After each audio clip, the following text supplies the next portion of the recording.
Hello and welcome to the latest video and podcast from Fantasy Football Scout, looking ahead to the 23-24 season. This time we are focusing on pre-season. We're having a look who has been impressing and who perhaps hasn't been impressing in the matches so far. So far there's a certain West Ham midfielder certainly on my radar, but there are plenty more impressive performances amongst the early pre-season fixtures.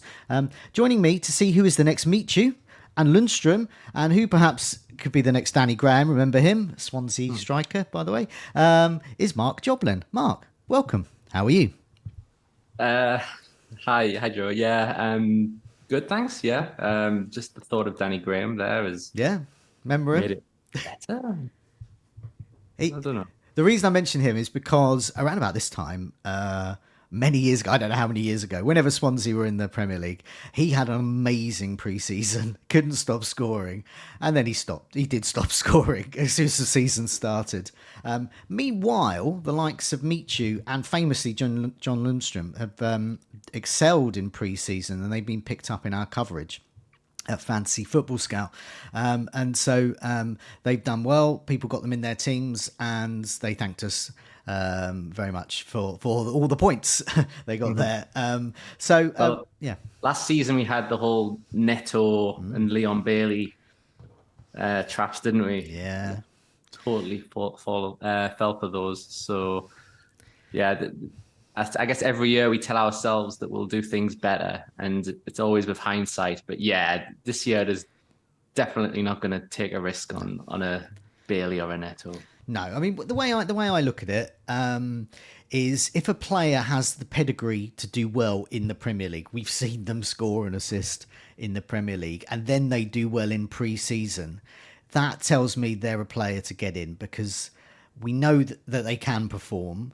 They're getting the minutes in pre-season, so they're favoured by the manager. And also, if they're just doing well, then they're in good form as well. So, and if they've got good fixtures, they get them in. But some of those others, for example, the Danny Grahams, the Leon Baileys, ones who perhaps don't have that pedigree in the Premier League, if they're doing well in pre-season against Boreham Wood or Eastbourne Borough or whoever, then I'm not sure they're going to do so well in the Premier League. But however, if the likes of, say, Jared Bowen are doing well against the likes of Perth Glory or whoever it may be, that may be an indicator that they're in the form, and we know they've got the pedigree. But so there's lots to gather, and so there's lots on the website at the moment, isn't there? So we've got, I mean, what have we got? We've got articles, we've got various gadgets as well at Fantasy Football Scout. These pre-season minutes, this looks quite interesting. How does that work? Just before we get into the teams. Yeah, that's one of our crown jewels, really, at Fantasy Football Scout, and it's it's basically essential, really, in my opinion, because it's regularly updated, and it's basically a spreadsheet with a tab for each of the 20 teams, and it keeps a very good eye on how many minutes everybody plays. Now, some of these earlier friendlies, maybe slightly less notice needs to be taken in the lineups, but the final friendly, for example, it would be fascinating to see, who is Lundstrom going to be in that final one. So yes, our pre-season minutes tracker spreadsheet, it's a members feature, and it's very highly thought of. It's a fantastic tool to use. Yeah, definitely. I mean, I know I look at that, and as you say, you point out, it goes. So what we're looking at here is the sort of early pre-season. These are the likes of Boreham Wood and Perth Glory and all of those. These are Premier League teams sort of getting their fitness against lesser opposition. But as it goes on, the teams get tougher and bigger. And I know there's a number of Premier League teams in America at the moment, and they're preparing for some matches there. So that's going to be some tougher opposition against each other and also against some bigger teams. And then we'll also, they get bigger. And then eventually you end up with something like the Community Shield, where you can really see who is in favour at Man City. I remember last year, I mean, the Community Shield's a funny one, isn't it? Because last year, Haaland didn't, as my memory, didn't score in the Community Shield, but I think he looked good, and so did obviously a number of people, and that they were willing to go with him but they wasn't enough for people to captain him. I remember Salah was in game week 1 was the stronger captain. But if now we're looking at game week 1 and Haaland, and it's just like, well, Haaland's got to be the captain. So sometimes it's not who scores or assists. You have to look at the games, and that's where I guess the articles come in, don't they, Mark? Yeah, not only did Haaland blank, but I think Alexander-Arnold put Liverpool 1-0 up, and then Salah scored, Darwin scored. So the narrative going into the first week could have been a bit like that. So certainly Trent was essential, which I guess some people might say he is now, but for a different reason. But yeah, the Haaland hype. I think game week 1 was the only week where Haaland gave any sort of real gain. Yeah. The rankings. Okay. So what we'll do is we'll look at the we'll go through it by team, and we're not going to do it in terms of difficulty or anything like that in game week 1. We're just going to go it. We'll start at the top. We're going to go alphabetical, the teams, what they've been doing so far, and it's yourself as a fancy football scout writer. We've also got Neil, the editor there, and Tom, the deputy editor. It's the three of you have been involved in the writing of articles here. On this, so you're speaking for a team here. Okay, so let's have a look. I'll just put the list of the teams. So just to refresh ourselves, who's actually in the Premier League at the moment, because obviously we've got 3 new teams coming up who've got a number of cheap players. Could be John Lundstrom again. So let's start with Arsenal. And handily, Arsenal, what a fixture they've got. They start with Nottingham Forest, who were awful in game week 1. So what's been happening with Arsenal in pre-season? Who they've played? Who's getting the minutes? Who are the emerging stars from pre-season? We know who their stars are in general. They've actually had 2 games so far. Both finished 1-1 against Watford and Nuremberg, the German side. And it looks like the second friendly had a stronger 11, fairly strong. Although Martin Odegaard picked up a slight knock in the warm-up. Doesn't sound like anything concerning, but there's no need to take risks, is there? No. And the second friendly had a Bukayo Saka goal. Okay. And who assisted Saka in that one? I'll just have a look. It could have been. Was it Ben White I saw? Yes, yeah. Ben White clipped the pass down the right, and then Saka did his thing, sort of cut inside, left foot. Okay. So early on, I mean, one thing, right, is what I was saying about players with pedigree doing well in pre-season. If they're playing in pre-season, they're doing well in pre-season, that's good. Saka, we know he's got the pedigree. This is good. This is Saka in our team sort of message that pre-season's giving us. Yeah, it was a surprise to see his price 8.5. Yep. Rather than 9, I think, and having the main Arsenal midfielders so close in price this time, it does give Saka the advantage, and certainly goals like that are not going to hurt. No, definitely. So, but what it might also tell us so far is who's in favour. I mean, and it's the defence that I'm interested in, because I do want an Arsenal defender. They're going to be very heavily owned. They've got great early fixtures, and they're quite well priced as well. The likes of Gabriel, 5 million. So who's been sort of starting in the Arsenal defence, and where do we think? Because they've signed Justin Timber as well, who plays as a right back and in central defence. Justin Timberlake. Yeah, Justin Timberlake. Yeah. So where's he going to go? Well, Timber, I think he's Ajax, and I guess a lot of that is sort of versatility. So I think he's a centre back and a right back. It sort of puts a slight question mark over Ben White's status. But again, Gabriel as the left-footed centre back, he should be fairly more secure, you would think. Oh, so it could be Saliba who could miss out if Timber plays as centre back. Yeah, the back 4 they started with against Nuremberg was White, Saliba, Gabriel, Kiwior. Okay, yeah. And that's kind of 4 centre backs. So you would imagine Zinchenko would go in left back and do that sort of inverted moving into midfield role normally. Yeah, and that seems to be the plan. But yeah, as far as the right centre back and right back, yeah, that's going to have to be something we'll have to judge closer to the time because there's extra names there now. They got new players as well in midfield. Rice won't have had any minutes yet. You would assume, considering he costs 105 million, he's going to start. But Havertz as well has joined a while ago. Well, it's a few weeks ago. Has he had any minutes yet? He came on as a sub in that second match against his fellow Germans. And was he in that sort of Xhaka role that Xhaka's now left? And was he sort of in that role? Did he show us anything? Yeah, it wasn't really long enough to judge really with being a cameo, but yeah, it looks like because it was Nketiah who started up front and not Jesus. Jesus also came on, okay. So everybody got subbed. So it looks like Havertz probably is going to have that advanced midfielder sort of position, but we'll see how that develops over pre-season. Okay.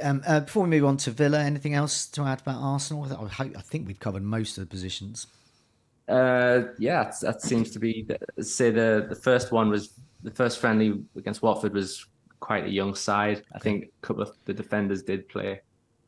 So there's nothing to really read into the Watford game. Okay, let's move on to Villa. It's going to be interesting. Ollie Watkins on penalties, although he is a little bit rubbish on penalties, but he is on penalties. And they've had change as well. They've got new personnel in midfield. What fixtures have Aston Villa had in pre-season so far, and what have we learned, if anything, from their players? So they've had that 1-1 draw with Walsall, where yes, Ollie Watkins scored a penalty. So proving me wrong. Well, he did miss that one at Anfield. Yeah, Gameweek 37. And who knows, because there was quite they played a lot of kids. So when the first 11 is back, let's see what the situation is then. Okay. It'd be very handy if their last friendly had a penalty. But if the final one does. Because Tielemans was very good at penalties at Leicester, and he's joined Villa. So that's what I'm looking at, because Tielemans could suddenly go up if he's on pens, then he could suddenly go up in our estimations. Absolutely that, because he didn't play here because Emery played 22 different players. So again, I think that the initial lineup was stronger. It had the likes of Matty Cash and Watkins and Buendia, Douglas Luiz, Aaron Ramsey, not Jacob, and also not the Cardiff one. No. So they played quite a lot of the young kids. Villa have produced some really good ones over the years. So be fascinating to see how much faith Emery puts in them, whilst also making ambitious signings. Yeah, they've in defence as well, very ambitious signings. Torres joining. So any minutes there? Well, it's a good set. They've got 4 good centre backs there. Diego Carlos started. Okay. And Consa came on for the other one at half time, but there was no Mings, for example. No, Emi Martinez didn't take part. The internationals didn't feature, so there was McGinn wasn't involved either. Okay. So so what I mean, I guess at the moment, not much to know at the moment, but we need to know the penalty situation and some of those later games. So the key things to look out for, apart from who's on pens, in later matches for Villa. So I think one of the things online, there seems to be a bit of Matty Cash attention. Oh, because he's down to 4.5 million, so he's cheaper than the other fullback on the left, Alex Moreno. But we don't really know if he is sort of nailed on. He certainly used to be, but sort of under Emery, whether it was due to injury or due to the presence of Ashley Young, it's not something we can guarantee, certainly not. And if, for example, now that he's had a full pre-season there.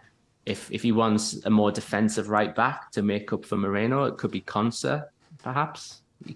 He could be Okay. asked to move to the right. So seeing how the cash situation evolves over the summer would be interesting because, yeah, if he does look fairly nailed, then that's a good option for 4.5 because Villa's defense was so good in the second half of last season. Okay. Before we move on to Bournemouth, anything else from Villa of note that we should mention?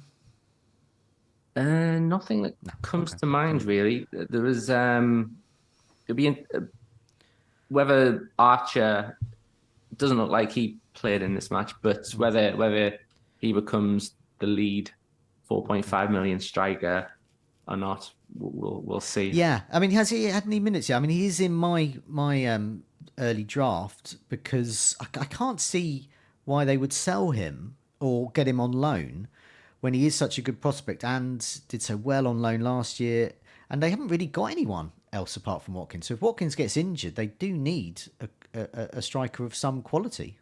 Yeah, which of course could mean that they buy one, but until then, they haven't really replaced Danny Ings. They brought in Duran, I think, in January, but he's also a youngster. Yeah. So as it stands, it's basically just Watkins ahead of Archer, you would think. So yeah, there's the 4.5 strikers, unless Arsenal's Balogun gets a transfer. I'm not really going to put much thought into that one, unfortunately. No. Okay. Let's move on to Bournemouth. Now, I've got them down in my head as whipping boys, but that was based on last season. They've got a new manager now, so they've got a few new recruits. They've got players coming back from injury. When I was doing the team reveal with Neil last season, the Bournemouth was just as you were because they had this long-term injury list for ages. What is the latest from Bournemouth? Have they had any matches? Who they've been playing? You know, who's been scoring, assisting? Who should we be looking at possibly for Bournemouth? Well, they did first of all have a friendly last week against Hibernian and won 4-0. The second one over the weekend on Sunday was against Maccabi Tel Aviv, who has Robbie Keane as manager. Oh, all right. That I did not know. So he's finally took charge of his boyhood club. 22 names were played by the new coach, Areola. Yeah. Antonio Areola. And we did a scout report on him on the scout website, by the way, looking more into him. He's a highly impressive Spanish manager from Rayo Vallecano. Okay. Heavily influenced. His style is influenced by Bielsa from when they worked together at Athletic Club. Yeah. So that there should be a bit of a clue as to what you can maybe expect from Bournemouth. Okay. Any particular names? I mean, I've got them sort of Bournemouth in my head penciled down as a sort of Danny Graham type pre-season team, as in someone might emerge and score like 20 goals, and then I'm just not interested still. No, I mean in some respects, it's so easy to sort of have an instinctive reaction about Bournemouth, but they did stay up and they are sort of having an okay-ish summer. They seem to be quite ambitious as well. A bit of a coup to get Areola, so maybe it's time to think about them differently. Okay. Against Maccabi Tel Aviv, they did lose, and they did play 22 different names. Right. So again, they started with it was sort of a 4-2-3-1, Solanke up front, and then behind him it was Ouattara. Yeah. Ouattara. Dango Ouattara, yes. Traore and Justin Kluivert. Yeah, okay. Who is new in? It was new in, and he's priced at 5 million in midfield. Oh, okay, so he's a name we could be keeping an eye on. I mean, this is more for when Bournemouth fixtures have a good run because we're looking for cheap players with a good fixture run. Yeah, it's probably not going to be initially. So as well as pre-season, we'll also have the advantage of seeing some early Premier League games, which I guess will be more useful to us. Okay, we'll move on to Bournemouth as well because, as I said, they haven't got very favourable early fixtures, so there's not going to be a tremendous amount of interest. But it's still great to keep an eye on these players. especially the cheaper ones. Brentford next. Interest in Brentford. I mean, they play Tottenham in game week 1, but the fixtures are quite good early on in general. Lots of interest in Brian Bomo, obviously, because he plays out on the wing, or he can play just behind the striker and has done well. In Tony's absence, Tony, of course, is banned until January. Also, we think he's on penalties. Meanwhile, there's Sharda and Visser as well in the mix in the attacking roles there. And there's rumours at this stage that they've got a heavy interest in Brennan Johnson, and they may or may not, who knows, better get him from Nottingham Forest. But he would cost a lot. So, in short, Brentford, a team of interest, did well last season. Who have they been playing? Who has been playing? And Bomo, is he on penalties? Where is he playing? What's the latest with Brentford in pre-season? Well, they are another team with a 1-1 draw against Boreham Wood. Hey, they should be like a pre-season bingo with Boreham Wood. Yeah, it's normally Arsenal, isn't it? Yeah, In the past, I don't know. Have they got one coming up against Arsenal? Don't know. Don't think so. Oh, no, they've got very good. They got very good management set up, because they've managed to get some great pre-season games. They do, and I guess Brentford's taken it over this time. It was 1-1. It was 2 different lineups for each half. So again, there's not a lot, especially when neither lineup had Mbumo or Wissa or any of the goalkeepers, whether old or new, sort of Raya or Flecken. Neither of them, no Hickey. There was a few names. I guess the first half 11 was slightly stronger. It did have Pinnock, Ben May, Rico Henry, and they did have the cheap. I think he's a 4.5 million forward, Halil Dervisoglu. Yeah, and he did score from a Pinnock assist. But because so many key players were absent, don't know. Right. That. I mean, so we're at the stage with them very early on in pre-season. Any questions about Mbomo, where they're going to play, who's going to play an attack? We're not at that stage yet. Can't say yet, and they are about to go to America to play in the Premier League Summer Series against Fulham, Brighton, and Villa. So maybe that's where they will start to come up with a plan for the season. Okay, I mean that's timely because we can move on to Brighton then, because Brighton are in the mix there. They haven't played. Usually at this stage, as a Brighton fan, I know they're usually at the sort of playing Whitehawk stage, playing perhaps Worthing or Hailsham, something like that. But they're not. They're messing with the big boys. They're off to America. They're playing the likes of Brentford, Fulham, but they're playing other Premier Leagues. They're playing a bit of quality there. And so we're going to get to know. Now, we've got a whole bunch of questions we need to know about Brighton, because there's players gone like McAllister. Casado's probably going to go. Midfield's going to change. Meanwhile, they've got Pedro up top. They've got Ferguson. They've got Undav. They've got Welbeck. They've also got on the wings. They've got March, Matoma. It goes on and on. There are so many. And in CISO, I haven't even mentioned all the other players as well. I could go on and on. There's a lot of interest there. They're playing in Europe. We know there's quality in the players, but we don't know who's going to play. So what are we going to look out for? I mean, what are we looking out for in Brighton's early matches? And actually, this is terrible for me as a Brighton fan. I don't actually know when their first pre-season match is. Well, according to the Premier League website, it's July 22nd. Oh, okay. Against Chelsea, but whether there's a behind closed doors one, we don't know. I guess they'll be flying out now, probably. Yeah, they're probably, yeah. In terms of Brighton, the big questions.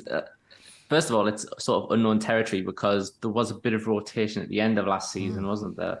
I remember when they came up to face Newcastle, and I was very, very nervous. And then the lineup came out, and it was just wow! Did not expect that, and that's before European football. But certainly going into the early weeks of the season before Europe kicks in, Yeah, is Enciso a nailed on starter? Is the new goalkeeper for Bruggen? Does he immediately displace Steele?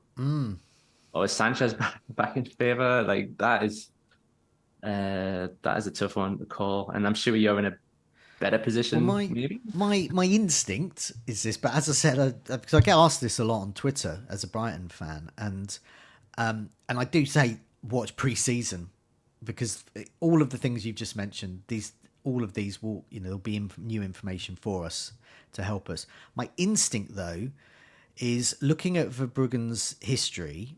So he comes from Europe. He's 20.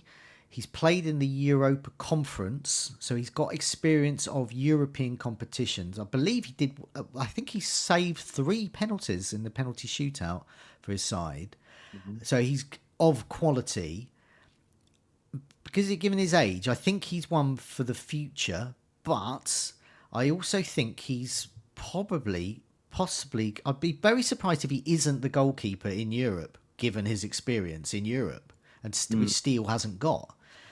Whereas the praise for Steele last season was immense from De Zerbi, the manager, saying, he surprised us all, especially Sunderland fans who remember him not being so good.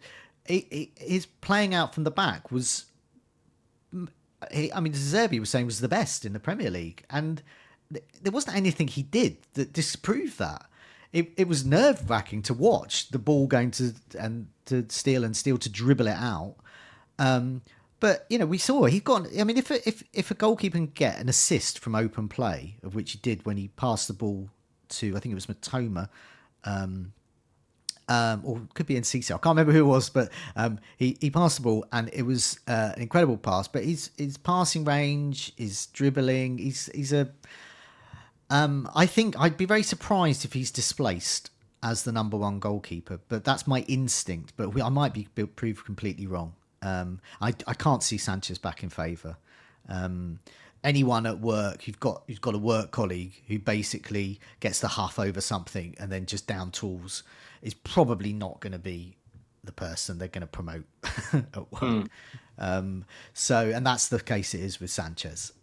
Same thing. So yeah, that's my instinct there. And Ciso, I don't know. He's great, but young, and that's the thing. Great but young. Yeah, it'd be a handy £1 million to save over Mitoma, Yeah. but not if he doesn't play. No. Before we move on to Burnley, who are of interest, they play Man City in game week 1, but they got a new manager. They're completely different. So my mindset: Burnley, Premier League, Sean Dyche, some kind of like, I don't know. I don't even know. Solid defence. Don't give away a lot of quality shots. Hence, their goalkeepers usually doing well. Couple of good wingers, a big bloke up front. That's basically been Burnley. And then suddenly with Company, it's a bit different. So we've still got wingers of interest. Hopefully the defence, but they're a bit more all-out attacking.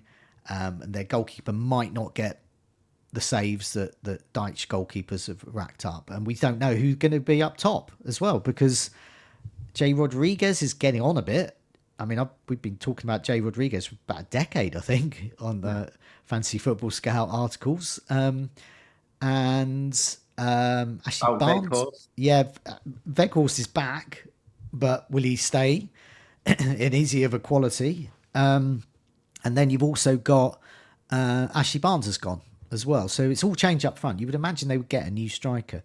But yeah, that's the end of my rudimentary understanding of Burnley so far. So what can we expect? What's pre-season shown us? Well, they've had three Oh, matches already, okay. actually, So and they have won information. them all against Fleetwood, Burton Albion, and Port Vale. Okay. I don't think there's a lot of information out there. I did sort of try and look for line of things. We know that Josh Brownhill has scored Okay. several already, Oh, okay. either 2 or 3. Yeah. Now he's 5 million. No, he's more than that. I think he was 4.5 last time he was in the Premier League, but sadly not now. He is 5. Okay. 5. It's yeah. If he was 4.5, that could have he could have been the Okay. 4.5 of choice, but that extra half is sort of So, irritating. who played up top for them? Um,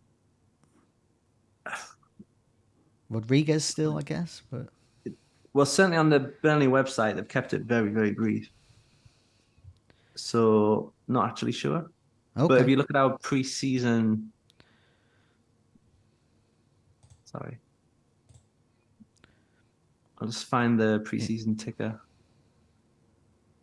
the minutes tracker on our website, which, as we say, is incredibly handy for moments like this. Which is good. This is it in action. This is what we were talking about, the preseason minutes bit on the Fantasy Football. So this is so anyone can say, when I can say, well, how long they've been playing for. I mean, I have actually just noted, I found that Burnley beat Fleetwood Town 3-2. And Rodriguez did indeed play for, well, at least 45 minutes and scored. Mhm. Jez Davis scored as well. And Michael Mellon, who I really hope is going to be called Mickey Mellons, is 40. He scored as well. But they also, against Burton Albion, that was 1-0. And now I'm going to completely murder this pronunciation. I've never heard of this player. Sokolice has scored. He was a notable player for Burnley there. A couple of things that I've noted there just from Twitter. So, in the answer to the question, I guess we don't know still. Jay Rodriguez, I think he's 34 now. So, Yeah, there's for various reasons, there's probably not a lot to read into that because it's early on, and minutes have been spread out. Surely they're going to buy a striker. You would think, right? yeah. Unless Faith goes in Veghorst again, I feel like that's a name that might be. Is it still too soon to mention him in the FPL community? No, he's Veghorst. still with. I mean, the scars heal. I mean, I think I got him in when he was surprisingly 122% effective ownership owned for a double game week, and we were all burnt. But he did a job for Manchester United, but wasn't an FPL asset really. Just sort of big bloke who got in the way. Yeah, yeah, he's sort of. They came third and won a trophy, so it's not terrible. But Okay. yeah, needless to say, they're not going to bring him back. Okay. Burnley, Oh, we just don't know. okay, so Burnley at the moment we don't know. We do have information. We have seen that there's some goals from the likes of Rodriguez, but we just don't know whether. It would seem unlikely that they would go into the season with a player of his age up top, but you never know. Let's move on to Chelsea. Have Chelsea had any matches yet in pre-season? It looks like their first friendly is on the 19th on Wednesday against Wrexham. Okay. And they're probably the team that I feel like a lot of us want to analyze the most. Certainly Okay. one of the Yeah. teams. But the existing players, some new players, got rid of a lot of players. New manager. It's in flux totally, isn't it? Could be absolutely anything. And then there was that. I think there was a slight. I mean, it's one of the safest tweets you could ever tweet is that Reece James is injured. Is he actually injured though? Because I saw that. Well, it was mentioned the other day, but then I think it was quickly sort of played down. He was before flying out to America. There was basically just a check just to be safe. Okay. I think he's all right. If you tweet that or Calvert-Lewin's injured, you're probably going to be right most of the time. Yeah. I think I tweeted something about James being that scan, and a lot of Chelsea fans responding to me saying that it was precautionary, as in it was a precautionary because of his injury record. They're just seeing if he was safe to go. So there wasn't too much to read into that. But nevertheless, as you said, it's Reece James, so there's everything to read into that because I think we've all been there. We've all got him in, and he's got injured and done nothing. Yeah, completely that. And then further upfield, yeah, we haven't had any samples, any friendlies, so we just don't know. Okay, rightio. So Chelsea, they've got some games against Premier League opposition, so those questions will be answered hopefully as we go through that. Crystal Palace, another team that were in flux, as in they change of manager. Roy Hodgson's back. And he's going to continue this season as their manager. Whilst the sort of Zaha era has come to an end, he may even leave the team completely this season. We've had the likes of Elise and, of course, Eze assigned to take over as the sort of main attacking threats there. And then you've got the likes of Mateta, Edwards as well up front, and Ayew as well. So you've got a lot of choice there, and they were pretty attacking towards the end of last season. So you imagine that would continue. They've had a few friendlies, I believe, or at least a couple I'm aware of. What's been happening, and what notable players are there? Yeah, the first one was a defeated Barnet, 1-0. The second one over the weekend was 2-2 at home to Brondby, and that had some of the names that had Eze. Okay. Sam Johnston, Mitchell, and some cameos for Guehi, Ayew, Right. Hudson Edward. Mateta started against Bromby, and then Edward came on. So that's starting to look. So I mean, looking at the team sheet for the first match, it was very much sort of two halves, really, different players changing them around. Even the infamous Plange made an appearance in the second half for Crystal Palace. So you can see that they were getting everyone, trying to get as many players out. So that was sort of a bit more more unfamiliar names for us. But then this next match, this was starting to see where you were getting the more familiar names that we mentioned, and the likes of Mateta and Eze starting.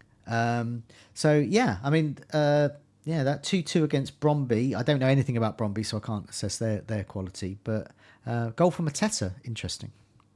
Yeah, and there was also one from the youngster, is it Jesserun Raksaki? Yeah. Had a really good season at Charlton on loan last time. And because Elise is injured, he has a hamstring, and it sounds like Elise might miss the early weeks of the season with that injury. It was certainly reported like that at the Euro under-21s. Okay. So does Hodgson place initial faith in Raksaki, especially if he keeps scoring like this in pre-season? He doesn't seem to have a price in the game yet. I think instinctively it would have been, is he a 4.5 midfield option? But whoa. Hold everything, because we're in search of a 4.5 midfielder. There is no. That's why everyone's got 5 midfielders, because there isn't 4.5. So there isn't, and he isn't on the game yet, as of at the time of recording. So he might not be, but he could be a winger who could play. Yeah, a 4.5. That's a handy player to have if you want to go for a sort of 4-4-2, 3-4-3 formation. And it's Sheffield United on the opening day, so he could be the ultimate differential. Wow. Okay, heard it here first. But this is the new. I'm building him up now. New too much Lundstrom. Excitement based on nothing, really. But, yeah, I'm getting excited based on nothing. Yeah. Okay. Interesting though. This is a name. In goal, seeing lots of interest for Johnston. But of course, Guita is still there. Johnson getting minutes. Is it looking like he's definitely number one? At the end of the season, it seemed to be Johnston, and he got the start here and was replaced at half-time by Matthews.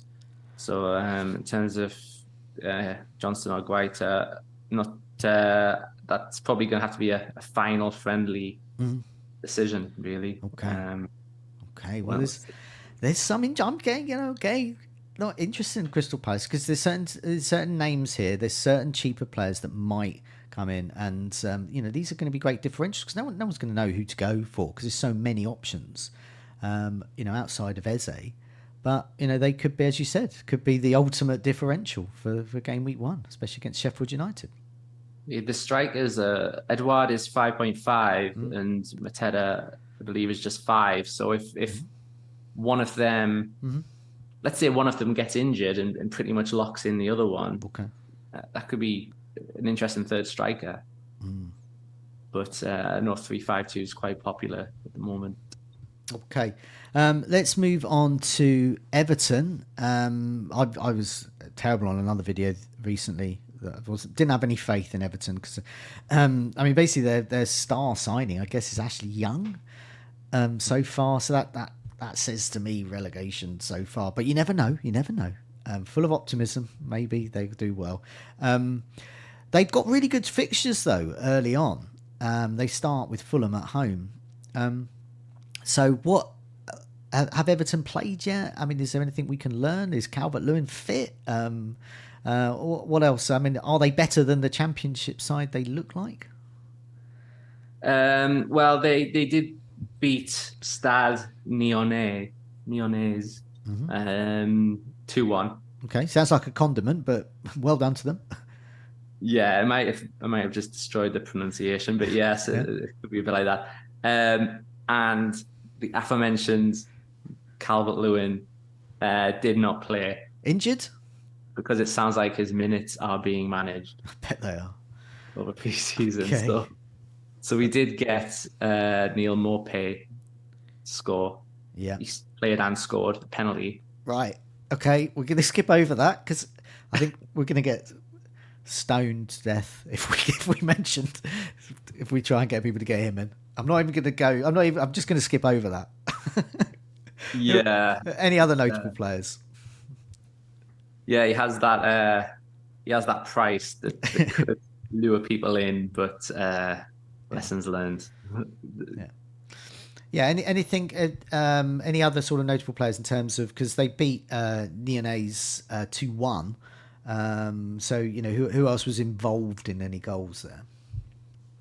I think of interest. It sounds like McNeil was quite lively, Okay. but in terms of starts, it wasn't. There was a bit of sort of youngster. Okay. The team is a bit of a mix of. Yeah. What youth about now? Is it Braithwaite or Branthwaite and- who was on loan? But I know Everton fans are quite keen on him. I know he did quite well on loan. He's 4.0, I believe. Has he had any minutes yet? he had a good season at PSV. But in pre-season, is he back with Everton? And Yes, I just need to look though because some clubs are better than others. It's putting actually, lines. I've just found the subs and I've just found the starting lineup for that side. That Yes, much, no. The answer to my own question is no. the spreadsheet. Yes, the spreadsheet, the minutes tracker does have our answers. Yes, Thankfully, it says no. 90 minutes for Lewis Warrington, but nobody else. Oh, okay. Right, yo. So that's probably not telling us at the moment. So we're getting there with them. If they're starting with pay up front, which they may well have to carry on doing if Calvert-Lewin is injured. So that's the things to look out for there. Who's going to start up front if Calvert-Lewin's not there? Will Calvert-Lewin be back? Who will be on penalties if he's on the pitch? And also some of those cheaper, because I have in the past quite favoured like Patterson, a good cheap Everton defender, just to sit on the bench. At least some of them will play. And I noticed Patterson was in the starting lineup against Lyonnais, so that's something to think about. We've been chatting away for so long. I've completely lost track of time. It's that we've been going for 3/4 an hour, and we're halfway through. So we're gonna rattle through some of the others, and we're gonna dwell on some of those teams, because luckily some of those major teams that were coming up haven't actually played too much yet. So we don't know much about them. So, but we can think about things we're going to think about there. So we've got Everton there, Fulham. Fulham, any friendlies, and I suppose what are the sort of key questions we want to ask there about them? Fulham have not had one yet. Right, great. In terms of key questions, well, it seems like they might be potentially getting Willian back on a free transfer. Maybe that's what Twitter was saying. Does Mitrovic stay, or does an offer from Saudi Arabia tempt Fulham?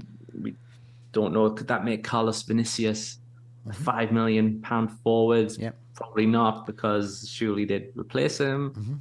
Replace Mitrovic. Questions. That seems to be the key Fulham questions, Okay. doesn't it? Really? Yeah, that's it. I mean, I'm interested in their goalkeeper Leno, especially because early on, if Areola is going to be the starter, we'll come to West Ham in a bit, but if he's going to be the starter, which he could be, because he's younger than Fabianski, so maybe preferred for the future, or maybe preferred now.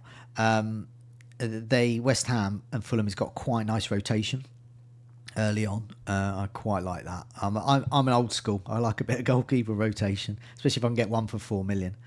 We'll skip the rest of Fulham then. Decisions to be made. Will Mitrovic stay? That's going to be the key one.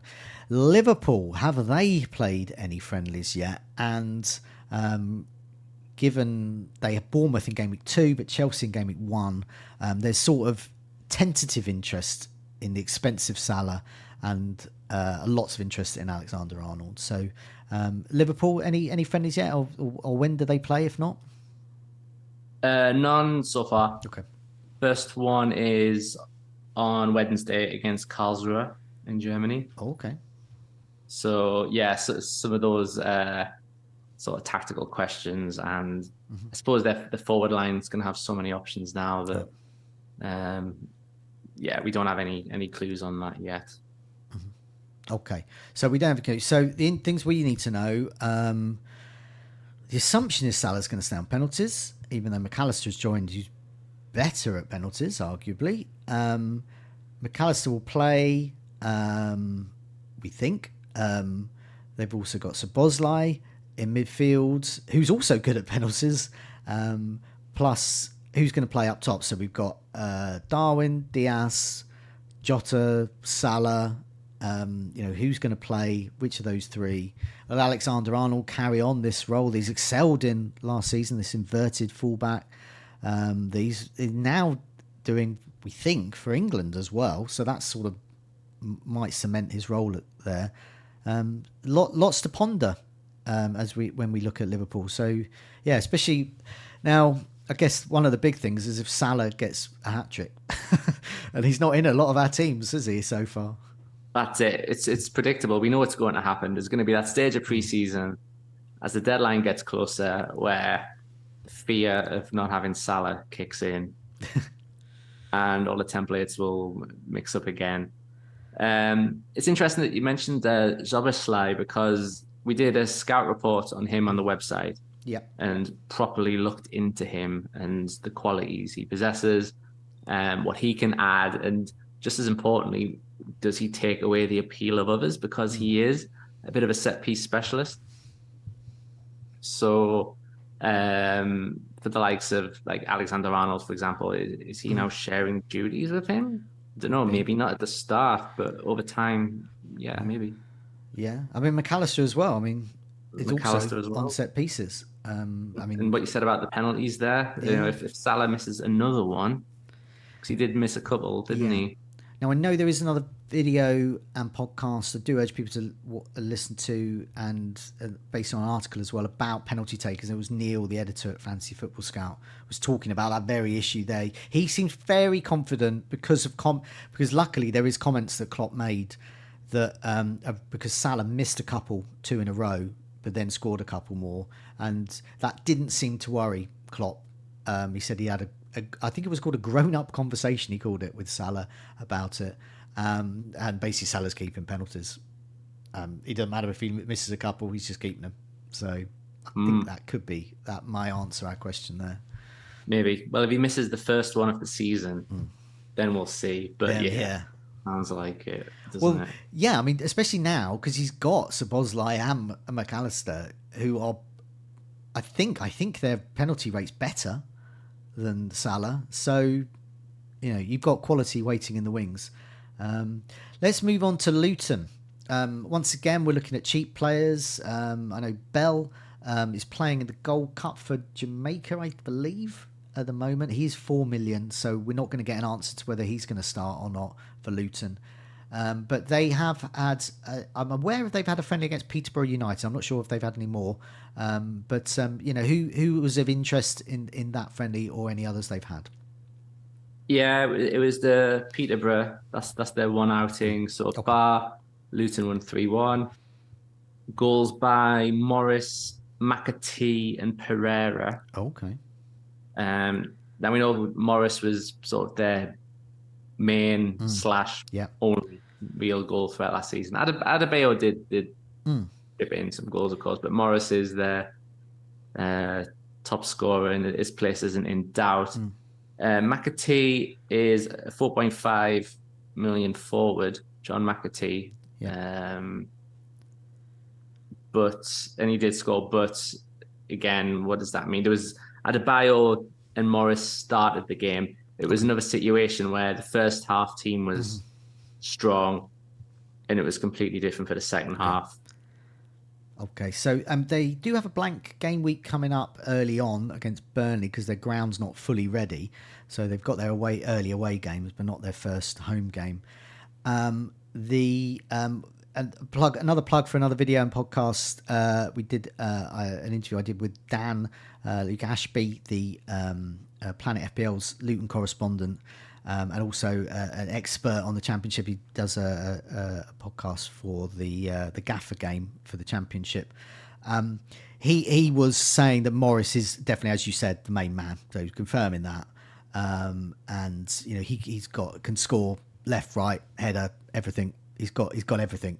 Adebayor, he thinks he's on penalties, but that's once again up in the air.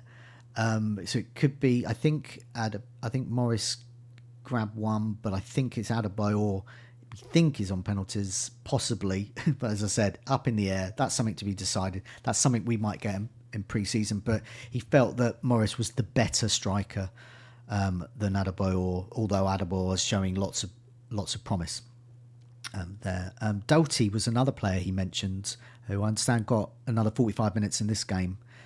He was quite an attacking wing back, so it could be of an interest. Yes, attacking wing back, set pieces, and I suppose if you've got tall strikers like they do, it's the guy who crosses to them could be quite handy. So yeah. Okay, Man City. Man City, great importance. And I know there's going to be, I believe, some Man City players might be mentioned in a future videos that we do. But they haven't played yet, have they? Pre-season? No, not yet. No.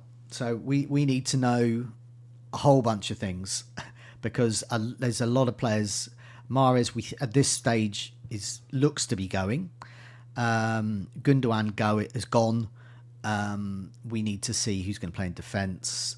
Haaland, you would imagine, is going to be the main man, but where will Alvarez go? Is KDB going to be fit? Lots to consider in pre-season. So once again, look at the articles on Fantasy Football Scout for them. Manchester United, they have had a pre-season, haven't they, so far? Yes, they beat Leeds 2-0. Oh, great. In Oslo. Mm-hmm. And it was the first sighting of Mason Mount. Oh, okay. I think he got... Was it just the first half? Yeah, they also did the whole change around at halftime. So Mount got the first half, but there was a lot of key players who weren't involved at all. Right. There was no Rashford, no Fernandes, stuff like that. No Luke Shaw either. So there's not a lot to read into it in that particular match. Were Mount and Fernandes on the pitch at the same time? No. Okay, so because my assumption is that both of them would play, Fernandes more on the left, Mount more on the right.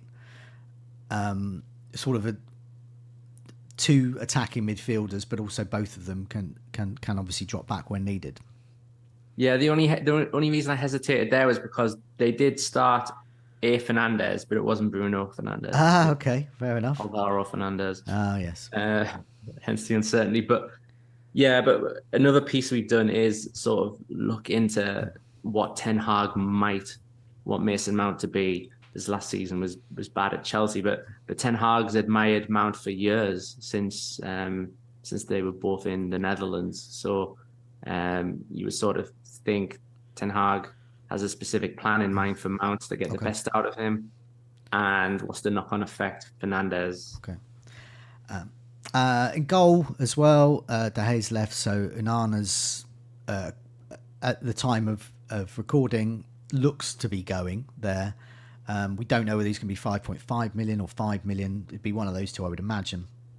So you would assume that whoever they had in pre-season, like Heaton or whoever in goal, it's going to be Anana. It's going to be their main one. And I guess what we're looking at is they haven't got a striker yet, really. Martial.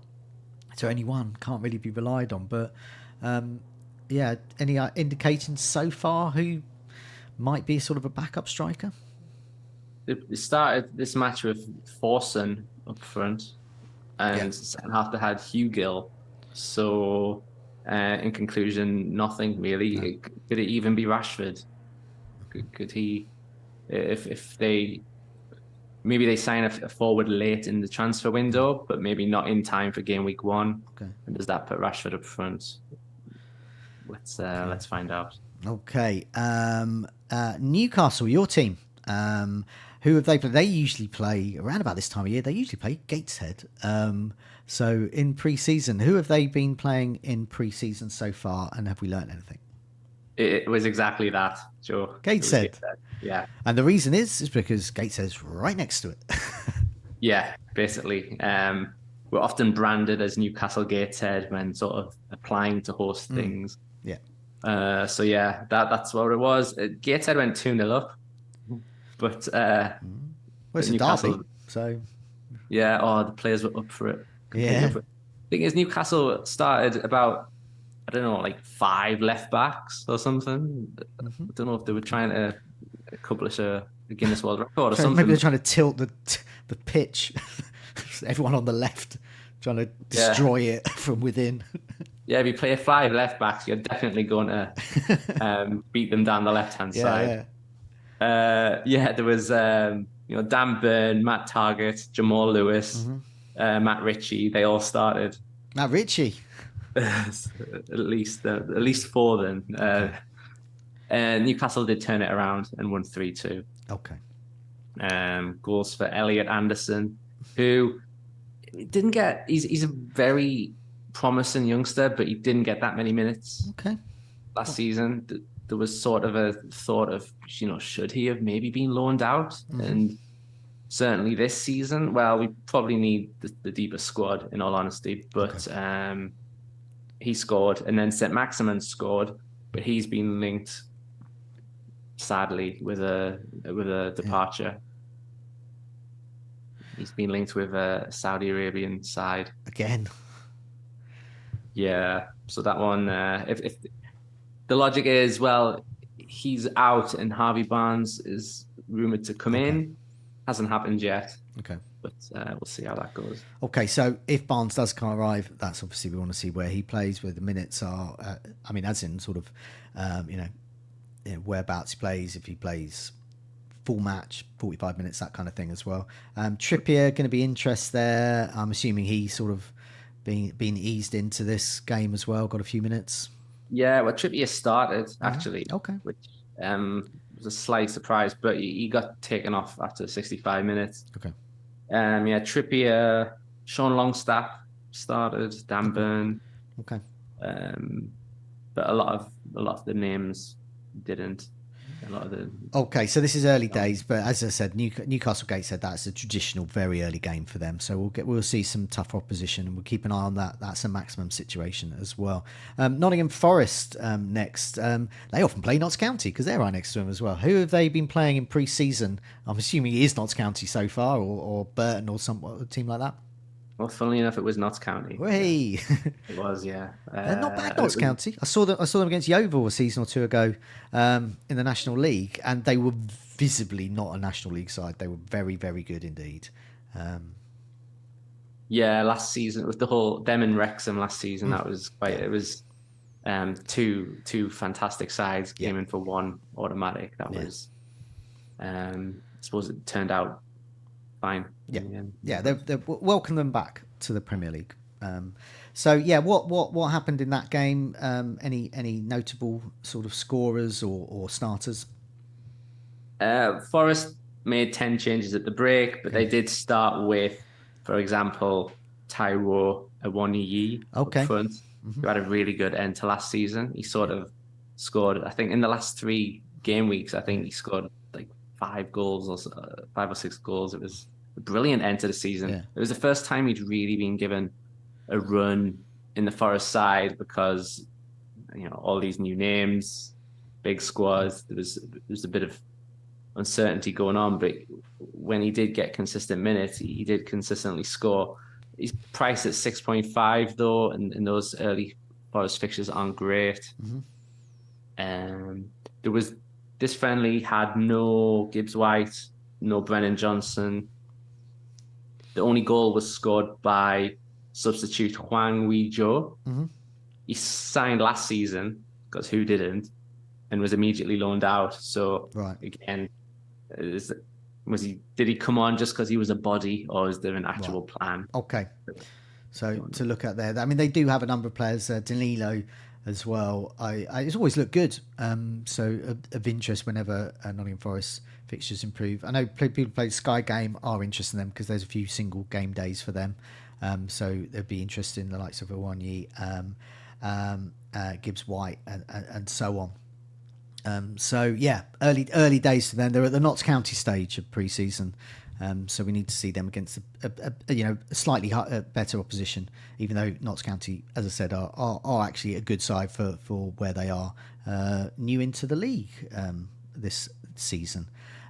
Let's go through Sheffield United. Yeah. I know I'm going recording a video and a podcast with Tom this week on Sheffield United, looking at some of their issues, and players.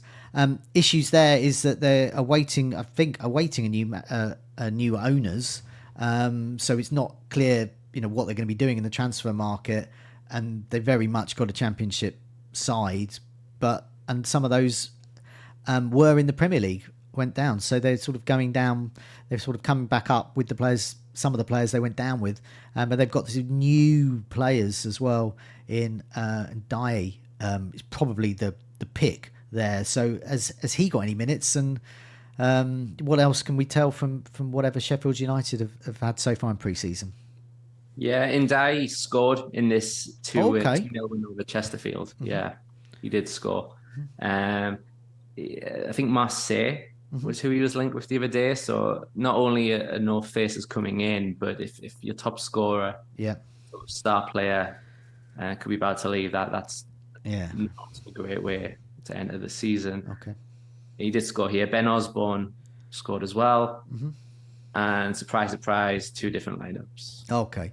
Of interest for the 4.0 fans will be Bulldog. Did he get any minutes? I don't know if he's even fit. Looking at this, no. Okay, not yet. Not yet. Some of the other Ahmed Hodzic, the centre back. Yeah. 6 goals last season. He did come on. Okay. Sander Berge came on. Ndai, Norwood, a few familiar names. Okay. But not right, Bulldog. but not that 4.0. But yeah, Ahmed Hodzic is definitely of interest with that goal scoring record as a centre back. And I believe they might still be doing the overlapping centre back thing that they did a couple of seasons ago in the Premier League. But Sheffield, well, I'll learn more about that a bit later in the week when I do that video with Tom. So moving down, Tottenham, they haven't had any pre-season yet, I don't believe, but they have Brentford first off. So, and the key thing there is Harry Kane going to stay, and if not, so that's what we need to look out for. If Harry Kane's in pre-season, and who replaces him if he's not. Yeah, just like Chelsea, they're another team that are just really interested to see how Postecoglou, are they back to a 4-man defense? But they have such attacking fullbacks. So what does this mean for Pedro Porro? For example, Kane, Maddison's arrived. Son is a lot cheaper. I think in Spurs' squad, I think they must have named a squad recently for their ventures, and they named Perisic as a forward. Oh, I think so, like he is for Croatia. So I don't know. Is there out of position potential there? Too many questions. Yeah. Okay. Yeah, we don't know yet because obviously they've got Son, they've got Maddison, obviously Richarlison, Kulusevski. I mean, they've got, it just goes on and on. Lots of questions there as well. But I guess, is Kane going to stay? Is the key one we all need. West Ham next. Now, West Ham they've been doing well in pre-season, haven't they? I mean, a lot of people have been saying, yeah, but the opposition's not been good. But they have been doing well. And Jared Bowen's been doing exceptionally well, hasn't he? Yes, you're excited to talk about Jared Bowen, Yeah, right? I am. I am. Yeah, Well, they he's in my also, draft. He's in my draft currently. Hope he yeah, stays. well, he's got a 1.5 million drop, so he's 7 million. Yeah. And 2 seasons ago, he got 12 goals, 17 assists, which was ludicrous. Yeah. And he scored 2 goals and got 1 assist against uh, Perth, Yeah. was it? Perth Glory. Perth Glory. And they also, before that, faced Boreham Wood, um, filling in the Arsenal gap. Yeah. But yeah, so Bowen he's in form, and yeah, you put him in your team, and it is tempting. There's It so must be. much So in that range. that's 3 goals and 2 assists in 2 games, admittedly against Bournemouth and Perth Glory, but with presumably quite a full strength West Ham side. I mean, I was looking at the lineup, even against in the Boreham Wood game, which they won 4-1. It's still got, say, Fabianski in goal, got Cresswell, Zuma, Ings. I know does come on, so he's still very much a first teamer. But there is the likes of, say, Coventry or Lang, Swire as well. So there's a bit of a we're sort of still at the mishmash stage, but that's good news, isn't it? If we've got the likes of Bowen, who we know can do well, doing well in pre-season. Yeah, yeah, absolutely. It's like you said earlier, if he's not like Neto or Bailey, he has got Yeah, FPL pedigree, yeah. and he's had a big price drop there, so that helps when so many have gone up. Fixtures, the sort of Bournemouth, but then Chelsea, Brighton, Luton. They're It's up and okay. down. Yeah, they're not great. There's some good ones in there. But yeah, definitely, it's just because of that pedigree of Bone. But I know Fabianski has started both, and I haven't seen Areola. So there's a lot of what's up with Areola. I mean, because he's younger, but he did get the cup games, and they did win their first European trophy for God knows how long. I think a lot of us are sort of depending on him being Yeah, a starter for them this season. I think there was a sort of a succession plan for him to sort of maybe swap roles with Fabianski okay, this season, yeah, but until it happens, we can't trust that. Just having a look online here, and sort of last month there were a few articles saying that that is the plan, okay, but he hasn't played any. Ariola hasn't played any okay. for the game yet, so. Okay, so West Ham doing well at the moment. Let's see how they do in pre-season as the fixtures get a little bit tougher for them and they get tested a bit more. And let's see if And how they spend that rice money as well. yeah, definitely. Yeah, forget. I mean, they've got 105 million there. It depends how they sell it. How they spend it, if at all. I don't know what's going on behind the scenes, whether they need the money for other things, but also there is a thing. I know this from being a Brighton fan. When people know that you've suddenly got a big pile of cash, they start charging more for the players that you want to bring in. And I know that happens for every team. Chelsea have it for years, so they might be looking to spend it a bit more wisely and perhaps waiting. I don't know, but yeah, clearly he will be a big miss. So it'll be interesting to see how they set up. But they seem to be doing well in scoring so far. All three forwards priced at 6 million, but Okay. until we know, like Skamaka scored a penalty, Yep. Bings has been starting as well, and then Antonio Okay. seemed to end the season. So it could be any, couldn't it? Really? And we're going to wrap up with Wolves. Now, not going to be a lot of interest there. Not great early fixtures, but nevertheless, they could do okay. They could have some bargain players. They could emerge in pre-season. What if any games have Wolves had so far? They have had 2 games in Portugal. Okay. Against Vitória Guimarães, and Forense. Okay. And they did beat them both 2-1 and 1-0. But yeah, there doesn't seem to be a huge amount of information on game time out there. And there is sort of questions in general about like financially, what's their situation financially? They've already sold Ruben Neves. Sarr, the goalkeeper, has been linked with moves away. If that happens, do they replace him, or do we have a £4 million goalkeeper there? That's potential. And Wolves did have decent home form when it came to clean sheets at the end of last season. Okay.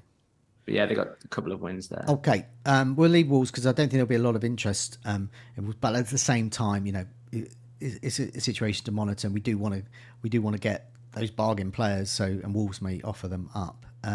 Just before we go, just a reminder, all the things we've been talking about, that Marc, we've seen in action with Marc looking at the minutes on the pre-season minutes tracker that we've got on site. Lots and lots of other gadgets for members there. Do have a look at that. Lots of offers going on. We've got the pre-season articles as well. You can follow us on Twitter as well, Fantasy Football Scout, FFScout rather, and we've got all of those. We get as much information as we can from the pre-season on there, but do have a look at the articles and the pre-season minutes for much more. But in the meantime, Marc, thanks so much for that. It's really good to get that early look at pre-season so far and some of those key issues that we're looking for, and hopefully no Danny Grahams, and hopefully lots of meat cheese for us. Hopefully, yeah. Hopefully. Thank you. Excellent. See you soon. Take care. See ya. Bye.